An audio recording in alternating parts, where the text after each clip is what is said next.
कैसे अरदास की है माई तुझे के चाहत हो गवात हो जे के चाहत हो नहीं गो तू। अरे वाह कहे बिटिया भैया कैसे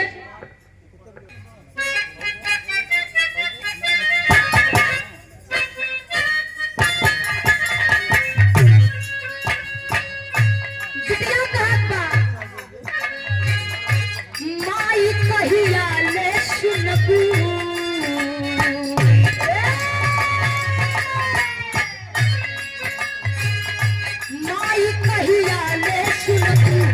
हमारो पुकारिया माई कहिया ले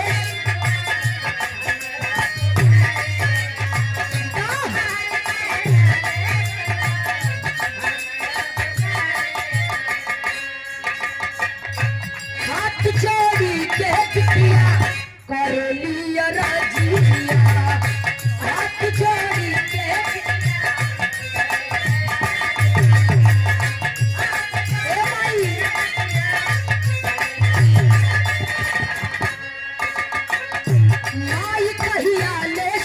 हमारो पुकारिया हाथ जोड़ी के बिटिया कर लिया राजिया माई हमारा पे फेरी दाना जरिया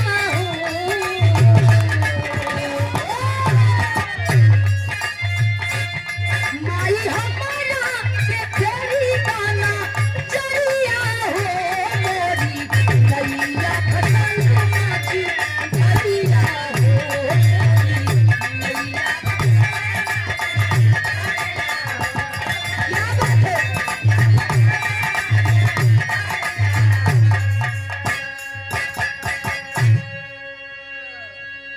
बिटिया गए माई दुनिया के माई हो दुनिया के देख रेख करा थू ए जगह जननी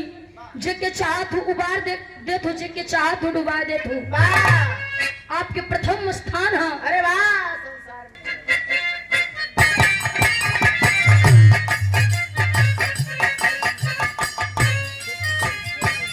बिटिया गए माई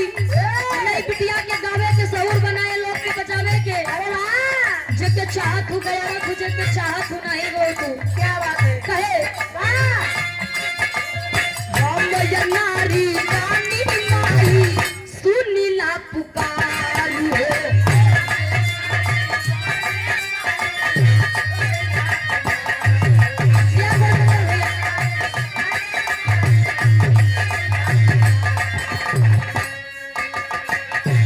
भक्ति भजन ना कुछ अरज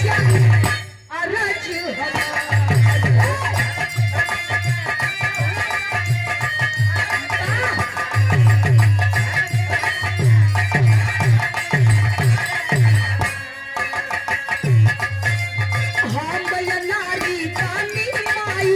सुनीला पुकारी हो भक्ति भजन ना कुछ जानी अरज हमारी हो हर दीप नहीं नारियल चू नरिया हो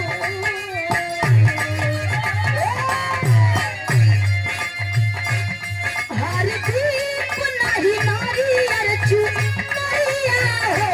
मोरी नैया खसाई नदिया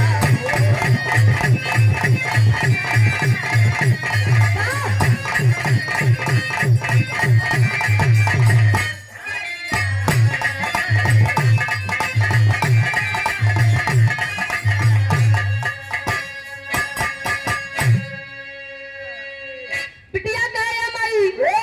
हम या नारी पानी माई सुनीला पुकार हो अब भक्ति भजन ना कुछ हो जानी अरज हमार हो दुनिया के माई हो। अरे वाह आपकी कृपा से तुलसीदास हो गए हैं वाह कालिदास। ए लोग बताते हैं जिस डाल पे बैठते थे वही डाल काटते थे वाह लेकिन आपके दया दृष्टि उनके ऊपर पड़ा अरे वाह आज अंतरराष्ट्रीय कवि हो गए हैं वाह महान पुरुषों में उनका नाम आता है ए कि माई आपके देन हो। वाह लास्ट बंद में कहे बिटिया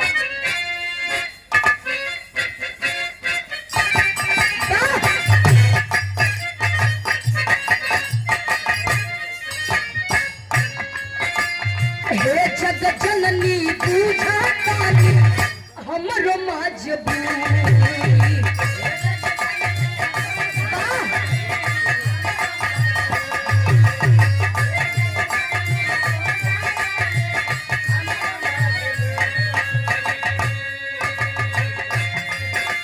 सूर्य भान पप्पू गुरु से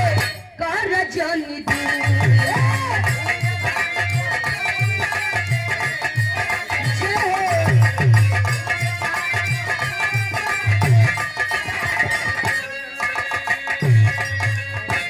जग जननी पूजा तानी